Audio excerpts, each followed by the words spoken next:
अस्सलाम वालेकुम, आप देख रहे हैं समा। मैं हूं रमीज अहमद और मैं हूं किरण आफ्ताब। सुप्रीम कोर्ट में सेनेट इंतखाबात से मुताल्लिक सदारती रेफरेंस पर समाअत मुकम्मल न हो सकी। कल फिर समाअत होगी।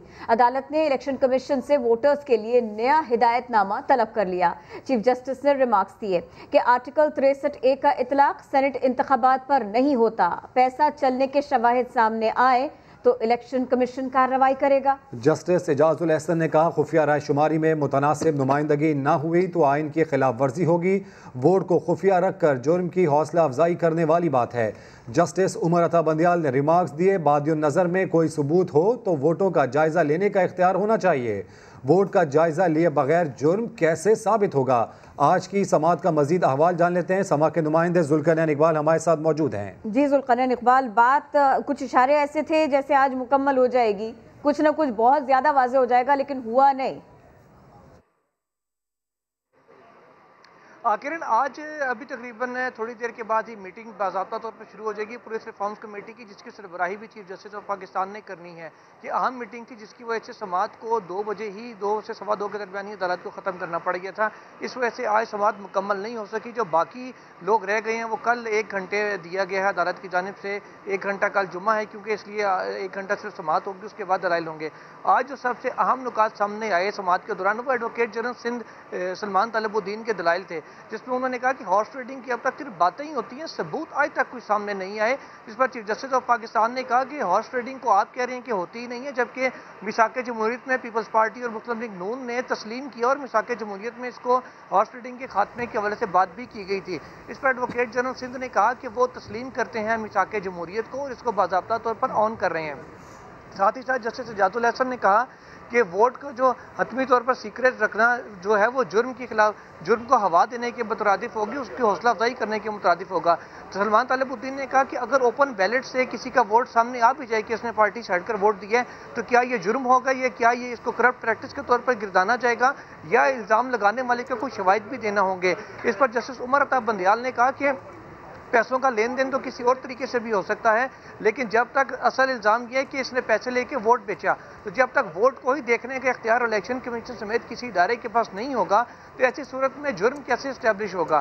तो ये तमाम नुकात थे वो आज जिनके ऊपर आज बड़ी तफसीली बहस हुई। फिर साथ ही साथ हुकूमत की जानिब से ये भी सवाल उठाया गया कि जो रेफरेंस है ये सियासी नौयत का है, इसलिए अदालत इसका जवाब ना दे। चीफ जस्टिस ऑफ पाकिस्तान ने कहा आइन खुद एक सियासी दस्तावेज है, इसलिए अदालत जब भी आइन की तशरीह कर रही होती है तो अदालत एक तरह से सियासी काम ही कर रही होती है। बहुत शुक्रिया, आप इस सिलसिले में अपडेट कर रहे थे।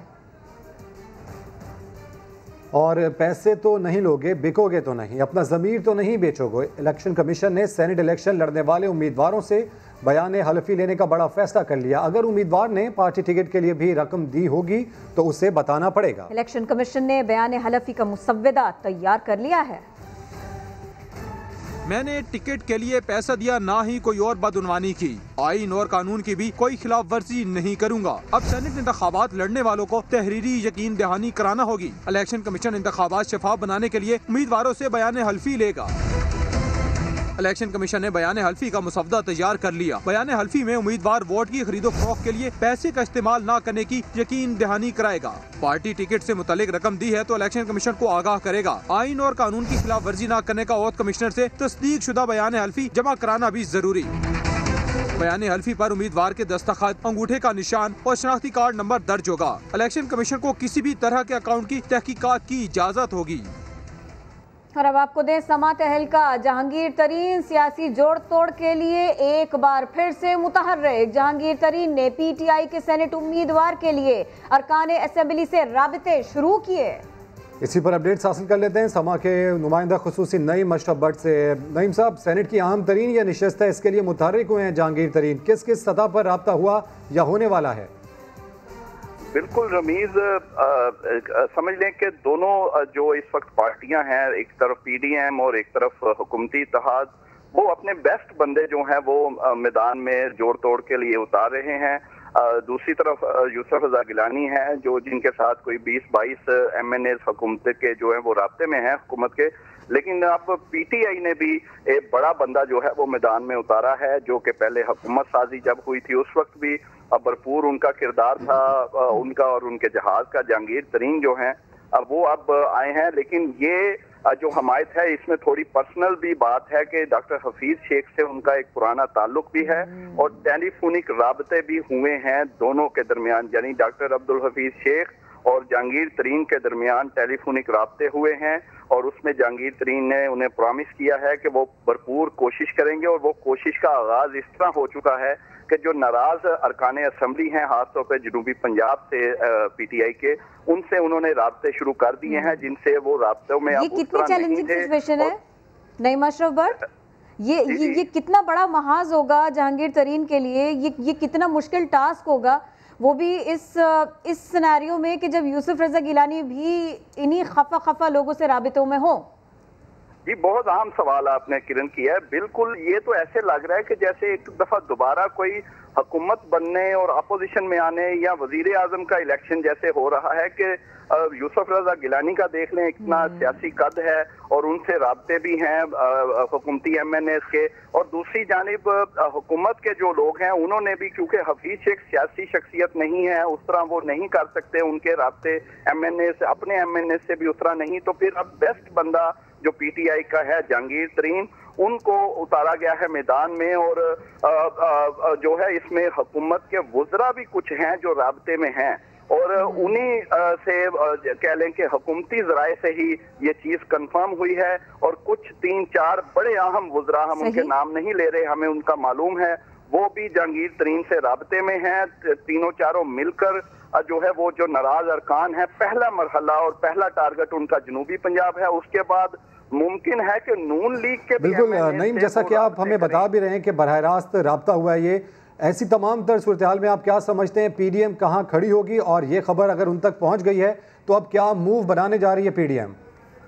जी PDM के लिए बिल्कुल ये अहम खबर है। वो इंतजार में भी थे कि पहले तो एक रोज पहले तक ये लग रहा था जैसे वन साइडेड इलेक्शन होना है, क्योंकि यूसुफ रजा गिलानी और हफीज शेख सियासी तौर पे बहुत फर्क है दोनों में और शख्सियात का, लेकिन अब लगता है कि हुकूमत ने एक सीरियस संजीदा और बड़ा आदमी मैदान में उतारा है। PDM अब उस तरह उसको वन साइडेड नहीं लेगी। अब देखें जैसे कि 22 लोग कंफर्म, समा ने खबर दी थी कि यूसुफ रजा गिलानी से हुकूमत के 22 MNAs राब्ते में हैं। अब उनमें से जब कुछ दोबारा हुकूमत की तरफ सोचना शुरू करेंगे तो उसमें हलचल तो बिल्कुल PDM के उम्मीदवार या PDM की तरफ आएगी। और फिर एक और अहम बात रमीज किरण, जो नून लीग के MNAs हैं उनसे भी दूसरे मरहले में राब्ते अब जहांगीर तरीन ने करने हैं। यानी ये मामला सिर्फ अपने नाराज को राजी करने पर नहीं रुकना, क्योंकि हो सकता है सारे राजी ना हो, कुछ नाराज ही रहें, उनके कुछ के मुतालबात मंजूर ना हो हुकूमत की जानिब से, तो फिर मुस्लिम लीग नून के जो उनसे नाराज हैं उनसे राब्ते फिर जहांगीर तरीन उनको भी कोशिश करें, क्योंकि ये डू एंड डाई है दोनों के लिए। मैं यही पूछना चाह रही हूँ नईम अशरफ भट्ट, हम यही पूछना चाह रहे हैं आपसे। कल परसों में जितना रिलैक्स थे गिलानी साहब, वो कह रहे थे कि हमारे पास बड़ा मटेरियल था लेकिन हम मुकाबला करना चाहते हैं, ये अब भी उतना ही इत्मीनान बरकरार रहने वाला है इस सब के बाद में? जी इत्मीनान तो अगर एज ए शख्सियत गिलानी साहब का देखा जाए तो जो 4.5 साल एक मुश्किल वक्त में वो वजीर आजम रहे, जब दहशतगर्दी भी, उसके अलावा तो वो एक उनमें ठहराव तो है शख्सियत में, वो अभी उनके जाहिर तो नहीं होगा, लेकिन इसमें कोई शक नहीं है कि जब आप जो 15-16 वोट का फर्क है, आपको फर्क आपने खत्म करने के लिए उससे ज्यादा 16 से ज्यादा 22 लोगों से आपने यकीन दहानियां करवा ली कि आपको वोट करेंगे। फिर जब उनमें से 5-10 से राब्ते दूसरी जानिब से हों और वो दोबारा हुकूमत के उधर आ जाएं तो फिर उसमें टेंशन तो होगी, लेकिन ये वही बात किरण के ये डू एंड डाई है दोनों के लिए, क्योंकि ये कौमी असम्बली का इलेक्शन है और ये बात यहाँ रुकनी नहीं, ये आगे भी बढ़ जाएगी। अगर हुकूमत को इसमें कोई प्रॉब्लम सामने आती है, कुछ कस तक जाते हैं, PDM का ये हम कह सकते हैं कि वो अगर हारे भी तो वो पहले ही अपोजिशन में है, लेकिन हुकूमत के लिए ये बहुत बड़ा मार्का है, इंतहाई अहम इलेक्शन है। नहीं अशरफ भट्ट, बहुत बड़ा मार्का है या बिल्कुल टीम पाकिस्तान की तरह खेला है? जीते हुए मैच की तरफ भी मुश्किल से भाग रहे हैं, टारगेट जो बहुत आसान था उसको भी मुश्किल से अचीव कर रहे हैं, ये कुछ वैसा सिनेरियो तो नहीं बना? बिल्कुल किरण, आपने बड़ा जबरदस्त बात की है। ये वही सिनेरियो बन रहा है कि जो हुकूमत के लिए ये ज्यादा बड़ी चीज है, ज्यादा बड़ा मार्का है, क्योंकि उनको अगर कोई शिकस्त या कुछ होता है तो हुकूमत एक दफा हिल जाएगी। PDM के लिए ये है कि वो पहले ही अपोजिशन में है, लेकिन उनका ये है कि उन्होंने सारी जमातों ने एक बड़ा अहम और बड़ी शख्सियत जो है उनको मैदान में उतारा है और उसके लिए जोड़ तोड़ दोनों तरफ से हो रहे हैं। आप देखें कि इसको सेनेट के बाकी सारे इलेक्शन से बिल्कुल नहीं जोड़ा जा सकता। और यही कौमी असम्बली का इलेक्शन है कि जो हुकूमत सुप्रीम कोर्ट तक गई है, अभी तक सुप्रीम कोर्ट में। ठीक है, अहम तरीन ये सेनेट की निशस्त और इसके लिए जहांगीर तरीन मुतहरिक हो चुके हैं। अपडेट्स के लिए बेहद शुक्रिया नईम साहब।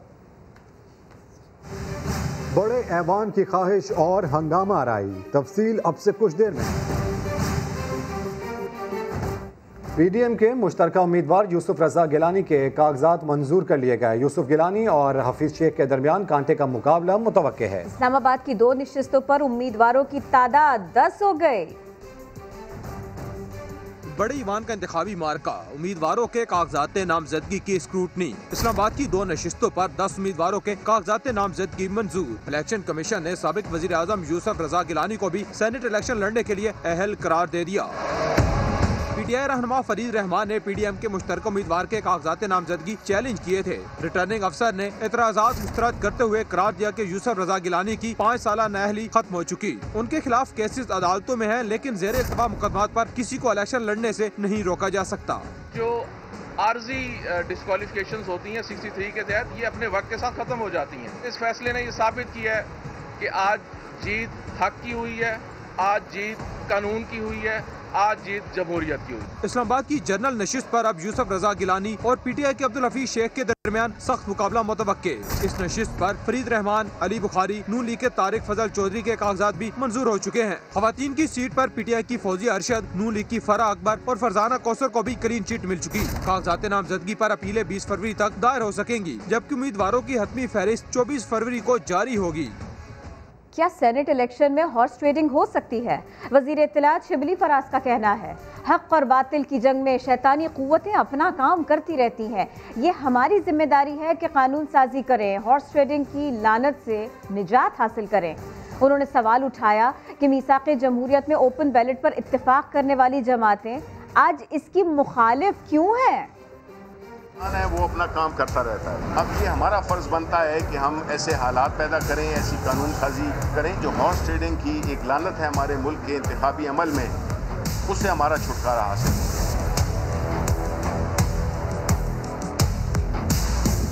ये मुनाफिकत हमने नहीं की जो कि और पार्टियों ने की, जिन्होंने खुद ये इकरार किया चार्टर ऑफ डेमोक्रेसी में जो इंतखाबात हैं सेनेट के उनको ओपन तरीके से किया गया जाएगा। आज वही जमातें हैं जो इसके खिलाफ सफारा हैं। हमने अमली तौर पे इक़दाम किए हैं कि इलेक्शन के निज़ाम को शफाफ बनाया जाए। जो नंबर हमारे हैं जितने हमारे आने चाहिए, तो इंशाल्लाह हम यही उम्मीद करते हैं कि जितना हमारी स्ट्रेंथ है उसी के तनासुब में हमारी सेनेट की सीटें। इलेक्ट्रॉनिक वोटिंग का सिलसिला शुरू किया जाए और जो हमारे बैरून मुल्क समंदर पार पाकिस्तानी हैं जो कि इस मुल्क को अपनी तरसीलात भेजकर इस मुल्क को चलाते हैं, उनको भी वोट का हक दिया जाए। नून लीग के लिए बड़ा धचका, इलेक्शन कमीशन ने परवेज रशीद के कागजात नामजदगी मुस्तरद कर दिए। लीगी रहनुमा पंजाब हाउस के 95 लाख रुपए के नादहिंदा हैं। मोहसिन बिलाल की रिपोर्ट। पंजाब हाउस में क़याम किया मगर रकम अदा नहीं की। परवेज रशीद 95 लाख रुपए की अदम अदायगी पर मुश्किल में पड़ गए। तहरीक इंसाफ की रुकने असम्बली ज़ैनब उमैर ने कागजात नामजदगी चैलेंज किए, जिस पर इलेक्शन कमीशन ने फैसला सुना दिया। परवेज रशीद कहते हैं वो पैसे लिए फिर रहे हैं मगर कोई वसूल नहीं कर रहा। जाली डिमांड बनाई, मैं उस जाली डिमांड को भी कानूनी तकाजे पूरे करने के लिए, ख़त्म करने के लिए पैसे जमा कराना चाहता हूँ। कोई पैसे वसूल नहीं कर रहा क्योंकि उन्हें इमरान खान की तरफ से हदायत हैं कि आप ये पैसे वसूल ना करें, ताकि टेक्निकल बुनियादों पर इलेक्शन कमीशन के जरिए मुझे इंतखाब में हिस्सा लेने से रोका जा सके। वजीर आजम की अहलिया बुशरा बीबी की दोस्त फरहद शहजादी ने अपने कागजात नामजदगी वापस ले लिए। जराये के मुताबिक उन्होंने पार्टी कारकुनों के तहफ़्फ़ुज़ात पर कागजात वापस लिए। इलेक्शन कमीशन ने तहरीक इंसाफ के एजाज चौधरी और नून लीग के इरफान सदीकी के कागजात नामजदगी मंजूर कर लिए। कैमरामैन नदीम सादिक के साथ मोहसिन बिलाल, समा, लाहौर। पंजाब हाउस डिफॉल्टर होने पर इलेक्शन कमीशन की जानिब से कागजात मुस्तरद क्या हुए? मुस्लिम लीग नून के रहनुमा परवेज रशीद ने सारा मलबा वजीर आजम पाकिस्तान इमरान खान पर डाला।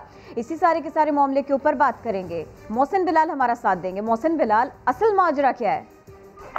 जी बिल्कुल, असल माजरा तो ये है कि सेनेटर परवेज रशीद को पंजाब हाउस मैनेजमेंट की जानिब से पहले भी 2 नोटिस जारी किए जा चुके हैं और जिसमें बताया गया है कि आप पंजाब हाउस के 95 लाख रुपए के डिफाल्टर हैं और जो डाटा पंजाब हाउस की जानिब से जारी किया गया है उसके मुताबिक परवेज रशीद ने पंजाब हाउस में 2008 दिन गुजारे, जबकि उनकी बेटी ने 759 दिन पंजाब हाउस में गुजारे और रोजाना जो रूम का रेंट है पंजाब हाउस में वो अगर कोई मर्द वहां पर ठहरता है तो 2200 रुपये फी दिन बनता है, जबकि अगर कोई खतून ठहरती है तो उसका खर्चा जो है वो 3500 रुपये होता है और 2 नोटिस जारी किए गए हैं। अगर इसकी बैकग्राउंड मैं बताऊं वो कि आज सेनेटर परवेज रशीद की जानिब से सारा मलबा वजीर आजम इमरान खान पर डाला गया है और ये कहा गया है कि टेक्निकली तौर पर उन्हें सेनेट से या ऐवान बाला से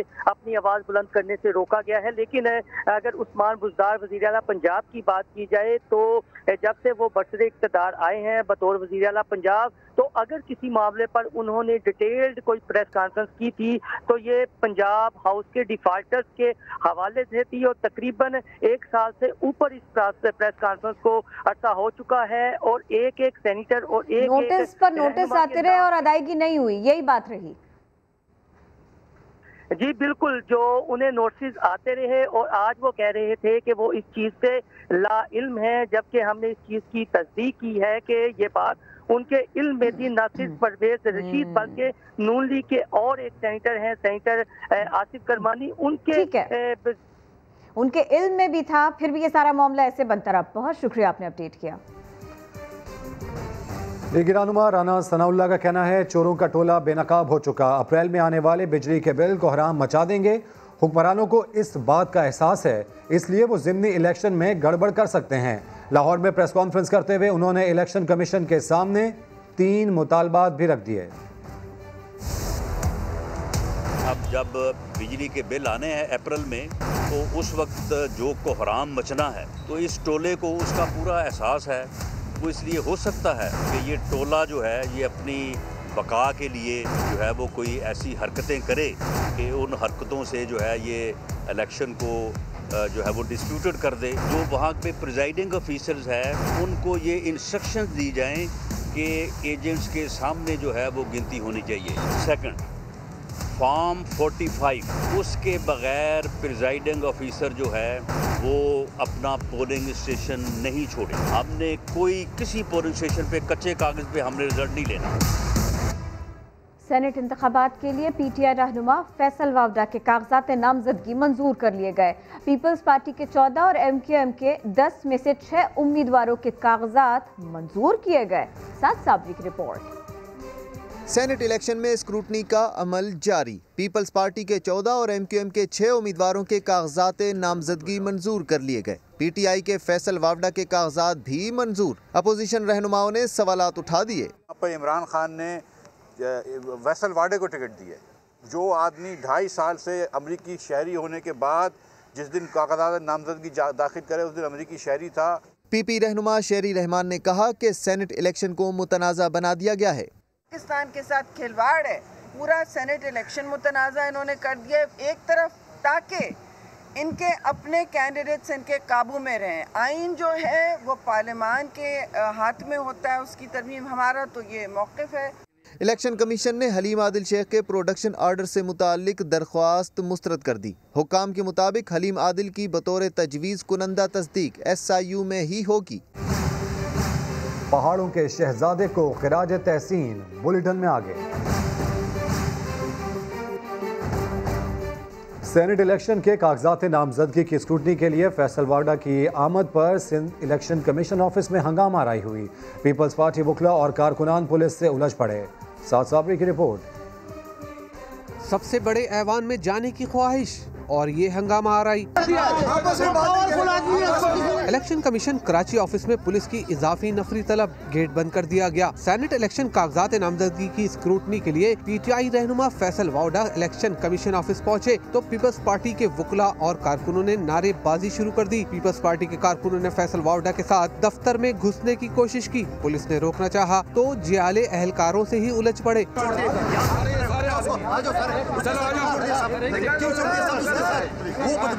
फैसल वावडा के खिलाफ दरख्वास्त देने वाले PP के वकला पुलिस से तल्ख कलामी और इलेक्शन कमीशन के दफ्तर के अंदर जाने की कोशिश करते रहे। पुलिस भी हरकत में आई, बैरियर लगाकर दाखिली रास्ते को ही बंद कर दिया। कैमरामैन कामरान उद्दीन के साथ साबरी, समा, कराची। सेनेटर मुशाहिदुल्लाह खान की इस्लामाबाद के H11 कब्रिस्तान में नमाज जनाजा अदा कर दी गई।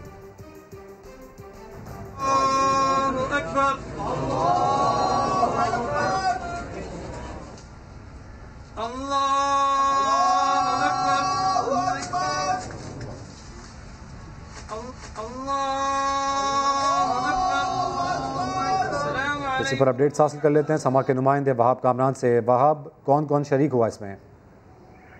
जी रमीज, सेनेटर मुशाहिदुल्लाह खान की नमाज जनाजा के बाद अब उनकी तदफीन भी कर दी गई है। इस्लामाबाद के H11 कब्रिस्तान में नमाज जनाजा में chairman senate Sadiq Sanjrani, deputy chairman Saleem Mandviwala, इसके अलावा कायदे हिज़्ब इख्तिलाफ सेनेट में राजा ज़फ़रुल हक समेत सेनेटर्स और अरकान कौमी असम्बली की बड़ी तादाद ने शिरकत की है।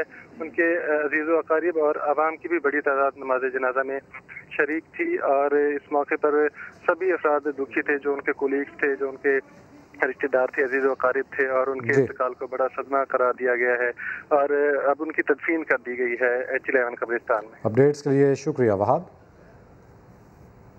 अली सतपारा दो गैर मुल्की साथियों के हमरा K2 मुहिम जोई के दौरान लापता हुए। बेटे ने कहा है कि K2 ने अली सतपारा को अपनी आगोश में ले लिया। अल्लाह वालिद को जन्नत में आला मकाम दे। बच्चन से मोहब्बत करने वाले अजीम इंसान से महरूम हुई। 2-4 कम की इस कड़ी में हम सब एक दूसरे के लिए सहारा बनेंगे इंशाअल्लाह। और मैं अपनी कौम और अली सतपारा के चाहने वाले जो क्लाइंबर्स है और उनके चाहने वालों से को यकीन दिलाता हूँ कि इंशाअल्लाह वालिद का जो ख्वाब था और एडमिशन था उसको जारी रखूँगा और उसी के नक्शे कदम पर चलूँगा। अली सतपारा दो गैर मुल्की साथियों के साथ K2 मुहिम जुई के दौरान लापता हुए। उनके बेटे ने कहा है K2 ने अली सतपारा को अपनी आगोश में ले लिया। अल्लाह उनके वालिद को जन्नत में आला मकाम दे। यही मामला, इसी के ऊपर बात करेंगे। समा के नुमाइंदे मंजर शिगरी हमारे साथ हैं। मंजर शिगरी, इंतज़ार ख़त्म हो जाए, करार तब भी ना आएगा। जी, अगर हम बात करते हैं कि K2 रेस्क्यू ऑपरेशन की, तो ये एक तवील और सबसे बहुत बड़ा ऑपरेशन था रेस्क्यू ऑपरेशन। उसके बाद ये तमाम चीजों की तस्दीक हो गई। इस हवाले से आला सतही इजलास भी हुआ, जिसके बाद अब से कुछ देर पहले जो है उनका बेटा अली सतपारा का जो बेटा है साजिद सतपारा ने एक प्रेस कॉन्फ्रेंस में बाज़ाब्ता तौर पे इस बात की तस्दीक कर दी कि उनके वालिद इस दुनिया में नहीं रह चुके हैं और K2 ने उनको अपने आगोश में ले लिया है। तो जिसके बाद यकीनन अब ये रेस्क्यू ऑपरेशन भी क्लोज किया जाएगा, जिसके बाद अब तक जो उनके दो जो साथी उनके साथ थे जो लापता हुए थे, उनके बारे में भी यही कहा जाता है कि वो भी जिंदा नहीं है। मंजर शिगरी जिस वक्त हमें अपडेट कर रहे थे, अली सतपारा जब वो इस मुहिम पर गए और सारे राबते मुनक़ता हुए, कोई कांटेक्ट बहाल ना हुआ, इंतज़ार शुरू हुआ, K2 जितना तवील इंतज़ार ये लगा, फिर रेस्क्यू ऑपरेशन शुरू किया गया। अब उस वक्त भी उनके बेटे ने कहा था कि हमें उन्हें ढूंढना चाहिए, बहुत उम्मीदें ना बांधे तब भी ढूंढना चाहिए, लेकिन अभी भी अब उन्होंने ये कह दिया है कि अल्लाह उनके वालिद को जन्नत में आला मकाम दे। एक तरफ हुआ रेस्क्यू ऑपरेशन, दूसरी तरफ हुआ तवील इंतज़ार। आरिफ साहब हमारे साथ हैं, हमारे नुमाइंदे, उनसे भी मजीद इसी सिलसिले में बात करते हैं। आरिफ बताइएगा। जी, स्कर्दो डिविजनल कॉम्प्लेक्स में आज राजा नासिर अली खान सूबाई वजीर और उनके साथ साजिद सतपारा ने जो प्रेस कॉन्फ्रेंस की है, उस प्रेस कॉन्फ्रेंस के दौरान उन्होंने ये कहा कि जो जिस तरह के मौसमी हालात हैं और जिन हालात में यह रेस्क्यू ऑपरेशन जारी था और ताहार इन लापता पहुंचामाओं को कुछ पता नहीं चल सका, जिससे मौसमी हालात को मद्देनजर रखते हुए ये कहा जा सकता है कि अब उनके बचने की जो चांसेस हैं वो खत्म हो गए हैं। और इस हवाले से उन्होंने ये भी क्लियर कर दिया कि अब वो इस दुनिया में नहीं रहे और साथ में ये भी कहा कि जो रेस्क्यू ऑपरेशन है इस पर उन्होंने इत्मीनान का इजहार किया। सदर पाकिस्तान, आर्मी चीफ और दीगर तमाम मुतल्लिक़ इदारों का उन्होंने शुक्रिया अदा किया। इस मौके पर सूबाई वज़ीर सेहत ने ये भी कहा कि मोहम्मद अली सत्तारा को तमाम आला एजाज़ात से नवाजने की सिफारिश की जाएगी, जबकि साजिद सत्तारा ने पूरी कौम का शुक्रिया अदा किया और साथ में ये भी कहा कि अफराद खाना की जानिब से भी वो पूरी कौम का शुक्रिया अदा करते हैं। ठीक है, तारीख का सबसे बड़ा ये रेस्क्यू ऑपरेशन था जो कि किया गया पाक आर्मी की जानिब से। 2 गैर मुल्की को पैमा भी इसमें शामिल थे। 5 फरवरी ये वो तारीख थी जब मोहम्मद अली सत्तारा का राब्ता मुनक़ता हुआ था। बहुत ज़्यादा कोशिश की गई और ऐसे में पाकिस्तान का तवील तरीन इसको रेस्क्यू ऑपरेशन भी करार दिया जा रहा है। तो अली सत्तारा इन्हें K2 ने अपनी आगोश में ले लिया। उनके बेटे का क्या कहना था, आपको सुनाते हैं। परचम से मुहब्बत करने वाले एक अजीम इंसान से महरूम हुई। 2-4 कम की इस कड़ी में हम सब एक दूसरे के लिए सहारा बनेंगे इंशाल्लाह। और मैं अपनी कौम और अली सत्तारा के चाहने वाले जो क्लाइंबर्स है और उनके चाहने वालों से को यकीन दिलाता हूँ कि इंशाल्लाह वालिद का जो ख्वाब था और एक मिशन था उसको जारी रखूँगा और उसी के नक्श कदम पर आगे बढ़ें। आपको बताएं, रोशन डिजिटल अकाउंट में 88,000 अकाउंट्स खुल चुके हैं। वज़ीर आज़म इमरान खान का इस्लामाबाद में तकरीब से खिताब। कहा यह एक मौजज़ा है कि इतने ज़्यादा कर्जे और कोरोना, इस सब के बावजूद हमारे सारे मुआशी इशारे मस्बत हो गए। 2 बरस में रिकॉर्ड कर्जे वापस किए गए, बरामदाद में बेहतरी भी आई। वज़ीर आज़म के मुताबिक हमने अपना रुख दुरुस्त समत कर लिया है। ये पाकिस्तान की तारीख का इंतहाई अहम वक्त है। रुपए को स्टेबल रखने में ये जो रोशन डिजिटल अकाउंट्स का जो इनिशिएटिव लिया स्टेट बैंक ने, मैं ख़ास तौर पे आज इसलिए आपको रज़ा खराज तहसीन पेश करना चाहता हूँ। 88,000 अभी आपके पास बैंक अकाउंट्स हुए हैं, इसमें बहुत बड़ा पोटेंशियल बाकी है। 6,000 अरब रुपए कर्ज़ों की किस्तें दे बैठे हैं। सारे जो हमारे इकोनॉमिक इंडिकेटर्स हैं वो पॉजिटिव हो गए। हिंदुस्तान की जो इकॉनमी है वो 10% गिरी है। मैं ये भी देख रहा था कि बैंक के रिकॉर्ड प्रॉफिट्स भी देख रहा था, तो ये बड़ी अच्छी चीज़ है। 2 और इनिशिएटिव्स हैं जिसके अंदर मुझे पाकिस्तान के बैंक्स की बहुत ज़रूरत है।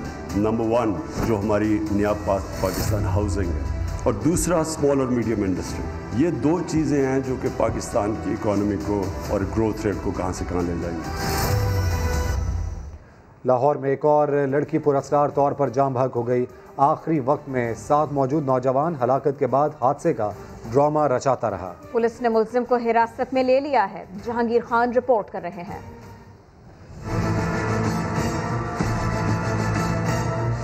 गैर कानूनी इसकाते हमल या मंसूबा बंदी के तहत कत्ल 25 साल लड़की के साथ क्या हुआ, जांच के लिए तहकीकात शुरू। जहानाबाद की रिहायशी लड़की 16 फरवरी को पड़ोसी नौजवान के साथ गई। एजाज ने कुछ देर बाद ही पुरसा को हादसे में हलाकत की इत्तला कर दी। अहले खाना तदफीन करने लगे तो जिस्म पर मशकूक निशानात पाए गए। लड़की को दफनाने के लिए बात के लिए लेके गए हैं तो मेरी बड़ी सिस्टर है, वो स्टाफ हैं, शेखजाद में ड्यूटी करती हैं। उन्होंने जब देखा तो उन्होंने फिर बताया कि ये जो है ना एक्सीडेंट नहीं है। यही बताया गया है कि सारे उसके निशान है, गले पे निशान है, बाजुओं पे निशान है, नाखूनों के निशान है उसके जिस्म के ऊपर, बॉडी के ऊपर। लड़की की हलाकत पर कत्ल की दफात के तहत मुकदमा दर्ज करके पुलिस ने एजाज को हिरासत में ले लिया। पुरसा का कहना है कि बेटी का रिश्ता एजाज के साथ करना चाहते थे, लेकिन उसके खानदान को इस पर इख्तलाफ था। उन्हें मेरे तो रिश्ता मंगया सी ते मैं कहा मैनू कोई प्रॉब्लम नहीं, अपने माँ प्यो नूं पुछ राजी कर। उन्हें कहा जी अगले साल च असीं शादी कर लांगे। मैं कहा ठीक है, मैं इस गल तो मुतमीन हो गया। मैनू की पता भी उन्हें जाके इन्हू कत्ल कर देना है। क्राइम सीन यूनिट की टीम ने लाश से फिंगरप्रिंट्स हासिल कर लिए हैं। पुलिस को शुबा है कि मौत इसकाते हमल की कोशिश के दौरान हुई। मजीद हकायक सामने लाने के लिए जिस्मानी अज़ा के नमूने फॉरेंसिक लेबोरेटरी भिजवा दिए गए हैं। कैमरामैन खावर महमूद के साथ जहांगीर खान, समा, लाहौर। कराची के इलाके गुलबर्ग में रेंजर्स और पुलिस की खुफिया इतला पर कार्रवाई। एफबी एरिया में खौफ की अलामत, लाल कार गैंग के 2 कारिंदे गिरफ्तार कर लिए गए। शाहनवाज अली कादरी की रिपोर्ट। दहशत की अलामत, लाल कार गैंग आखिरकार कानून के शिकंजे में आ ही गया। मुल्जिमान ने एफबी एरिया में कई अरसे से लूट मार मचा रखी थी। तर्जुमान रेंजर्स के मुताबिक मुलजिम सुहेल बंगाली और अब्दुल अजीज़ उर्फ नन्ना को CCTV फुटेज की मदद से गुलबर्ग से गिरफ्तार किया। मुलजिमान के कब्जे से वारदातों में इस्तेमाल होने वाली कार, असलहा और लूटा हुआ सामान भी बरामद किया गया। तर्जुमान रेंजर्स के मुताबिक मुलजिमान ने लूटमार की कई वारदातों का एतराफ़ किया है। मुलजिमान को मज़ीद कानूनी कार्रवाई के लिए पुलिस के हवाले कर दिया गया। सुप्रीम कोर्ट के हुक्म पर कराची में गुजर नाले के अतराफ तजावुज़ात के खिलाफ कार्रवाई जारी है। मजीद बात होगी समा के नुमाइंदे खुर्शीद आलम से। जी खुर्शीद आलम, ऑपरेशन किन मराहिल में है? जी हाँ, बिल्कुल गुजर नाले पर एंटी इंक्रोचमेंट की कार्रवाई जारी है और इस वक्त भी आपको नज़र आएगा, कैमरामैन कामरान से कहूँगा कि दिखाएं, ये है वो मकाम जहाँ से गुजर नाला शुरू होता है, इसीलिए इसको ज़ीरो पॉइंट कहते हैं। हैवी मशीनरीज आपको नज़र आ रही होंगी और यहाँ पर नदी के दोनों अतराफ वो स्ट्रक्चर जो जिनको तोड़ा गया है, हार्ड इंक्रोचमेंट, वो आपके सामने हैं। और इसी तरह सूरत हाल ये है कि इस साइड पे जहाँ हम मौजूद हैं यहाँ पर भी जो हार्ड इंक्रोचमेंट तोड़ी गई है, वहाँ से लोग अपना बचा खुचा सामान निकाल रहे हैं। यहाँ पर छोटे छोटे कारखाने बनाए हुए थे लोगों ने। साथ साथ यहाँ पर ज़िला इंतज़ामिया और KMC हुक्काम की जानिब से लोगों को चेक देने का सिलसिला भी जारी है। जिनकी मार्किंग हो चुकी है उनको 90 हज़ार रुपये के चेक दिए जा रहे हैं और ये चेक हर 6 माह बाद उन्हें दिए जाएंगे। 2 साल का किराया उनको अदा किया जाएगा। इस तरह एंटी इंक्रोचमेंट का अमला यहाँ पर मौजूद है और KMC के हुक्काम का ये कहना है कि चूँकि ये हार्ड इंक्रोचमेंट तोड़ी जा रही है, लिहाजा इसमें वक्त लगेगा। अपडेट से शुक्रिया खुर्शीद। अदालत में तमाशा ना लगाएं, अपनी ज़मीन के दस्तावेजात लें और जाएं। सुप्रीम कोर्ट ने डैम फंड में अतिया की गई 12 केनाल के कागजात मालिक को वापस कर दिए। चीफ जस्टिस ने ज़मीन देने वाले शख्स को डिप्रेशन का मरीज कहने पर उसके बेटे को डांट दिया। इस्लामाबाद से शहजाद अली की रिपोर्ट। चंद पैसों के लिए अपने वालिद को ज़हनी मरीज करार दे रहे हो, ले जाओ अपनी जमीन के कागजात, अदालत का वक्त जाया ना करो। चीफ जस्टिस गुलजार अहमद ने डैम फंड में जमीन अतिया करने वाले शख्स के बेटे को सख्त झाड़ पिला दी। सुप्रीम कोर्ट में केस की समाअत के दौरान डैम फंड में 12 कनाल अराजी अतिया करने वाले शेख आफ्ताब ने मौकफ अपनाया। उन्होंने कब्जा माफिया से तंग आकर जमीन अतिया की। शेख आफ्ताब का बेटा फैजान बोला, हमारे वालिद ने डिप्रेशन की वजह से 12 कनाल जमीन फंड में दे दी। चीफ जस्टिस ने नौजवान के सरजनिश करते हुए कहा, ये अदालत में क्या तमाशा लगाया हुआ है, जमीन अतिया करनी है तो खुशी से दें, अदालत का वक्त जाया न करें। अदालत ने रजिस्ट्रार सुप्रीम कोर्ट को दस्तावेज जमीन के मालिक के हवाले करने की हदायत कर दी। बोलो इस्लामाबाद में जानिए, शहरी इख्तिदार में गंदगी के ढेर। क्रिश्चियन कॉलोनी में बदबू और ताफुन ने रिहायशियों का यहाँ जीना मुश्किल कर दिया है। बड़े शहर में कच्ची और तंग और तारीक गलियाँ, रिहायशियों को बिजली और गैस के कनेक्शन तक नहीं मिले।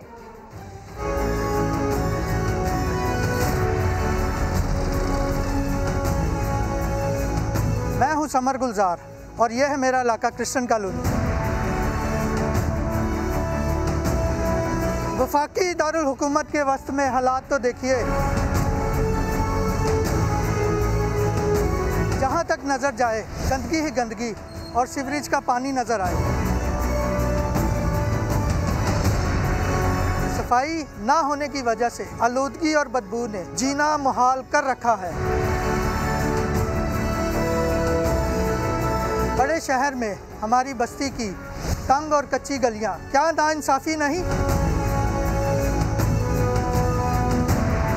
हम गरीबों को तो बिजली के कनेक्शन दिए गए, ना ही गैस के मीटर।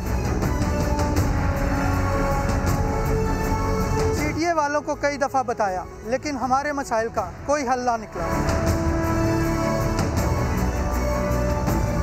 अब और किसके आगे दुहाई दे?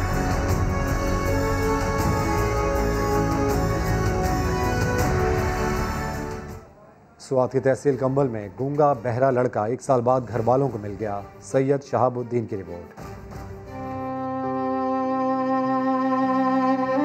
ये है सवात का रिहायशी मोहम्मद इस्लाम, जो न सुन सकता है न बोल सकता है। यही वजह है कि 1 साल पहले जब वो घर का रास्ता भूला तो वापस न पहुंच सका। महीनों तलाश के बाद घर वाले भी यही समझे कि शायद वो दुनिया में नहीं रहा।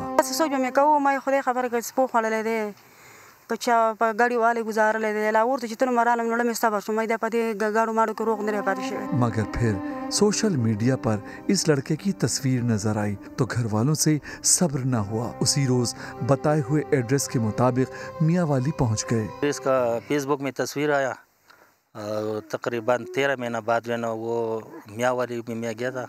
वो मियाँ वाली से इसका इतला भी आया। उधर जो इमरान खान था और उसे अपना घर में रखा था।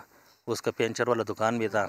1 साल बाद मोहम्मद इस्लाम घर पहुंचा तो रिश्तेदारों और दोस्तों ने इस्तकबाल किया। कैमरामैन फरजंद अली के साथ सैयद शहाबुद्दीन, समा सवात। आगे बढ़े, मेगा इवेंट की बात करें। पाकिस्तान सुपर लीग के आगाज में सिर्फ 2 रोज बाकी रह गए। तमाम टीमों ने तैयारियां तेज कर दी। मुल्तान सुल्तान्स ने प्रैक्टिस मैच में लाहौर कलंदर्स को 7 विकेटों से हराया। मेगा इवेंट अब शुरू हुआ कि तब शुरू हुआ, सिर्फ और सिर्फ 2 रोज बाकी रह गए हैं। सारी की सारी टीमें मैदान में जीतने के अज़्म के साथ में उतरेंगी, इसीलिए तो तैयारियां कर रही हैं। सिर्फ 2 दिन बाकी हैं, इसीलिए टीम्स ने अपनी तैयारियां तेज कर दी हैं। कोयटा से खबर, जहां फनपारों की नुमाइश मुनक्किद की गई। मुसव्विरों ने फनपारों के जरिए बलोचिस्तान की सकाफत समेत मुख्तलिफ पहलुओं को नुमाया अंदाज में उजागर किया। मोहम्मद आतिफ रिपोर्ट करेंगे। निज़ामत सकाफ़त हुकूमत बलूचिस्तान के तहत कोयटा की इदारे सकाफ़त में फ़नपारों की नुमाइश का एहतमाम किया गया। नुमाइश में कोयटा समेत अंदरूनी बलूचिस्तान से मुसव्विरों ने हिस्सा लिया और अपने काम के ज़रिए बलूचिस्तान की सकाफ़त, कशीदाकारी, वादी बोलान की खूबसूरती, चरागाहों, खाना बदोशी की ज़िंदगी, कबायली मुआशरे में ख़वातीन की हैसियत और रहन सहन को नुमाया अंदाज में उजागर किया। मुसव्विर कहते हैं कि आर्ट्स के शोबे को तरजीह देने की ज़रूरत है। आर्ट सिलेबस में अभी तक मौजूद नहीं है और मैं चाहता हूँ, गवर्नमेंट साहब को मैं रिक्वेस्ट करता हूँ कि हर कॉलेज सतह में आर्ट होनी चाहिए, आर्ट के सब्जेक्ट होनी चाहिए। बाज़ मुसव्विरों का ख्याल था कि गिले शिकवे अपनी जगह, अगर इंसान मुस्तकिल मिजाजी से अपने फ़न को आगे ले जाए तो तरक्की कर सकता है। अगर आर्टिस्ट भी मेहनत करें और वो भी चाहें अपने काम को आगे प्रमोट करें, वो खुद भी अरेंज करवा सकते हैं ऐसे एग्जीबिशंस। सेक्रेटरी सकाफत अब्दुल अली हरीफाल ने कहा कि हुकूमत बलूचिस्तान में आर्ट्स के शोबे को फ़रोग़ देने के लिए तंदही से काम कर रही है। हमारे बहुत अच्छे आर्टिस्ट हैं, मौका इनको नहीं मिला हुआ था। अभी डिपार्टमेंट की तरफ से हमारी कोशिश है कि इनको हम लोग मौका दें और अपने काम दिखाएं। डायरेक्टर खाने फरहंग ईरान ने भी नुमाइश देखी और बलूचिस्तान के फनकारों के काम को सराहा। कैमरामैन जुनेद अकबर के साथ मोहम्मद आतिफ, समा, कोयटा।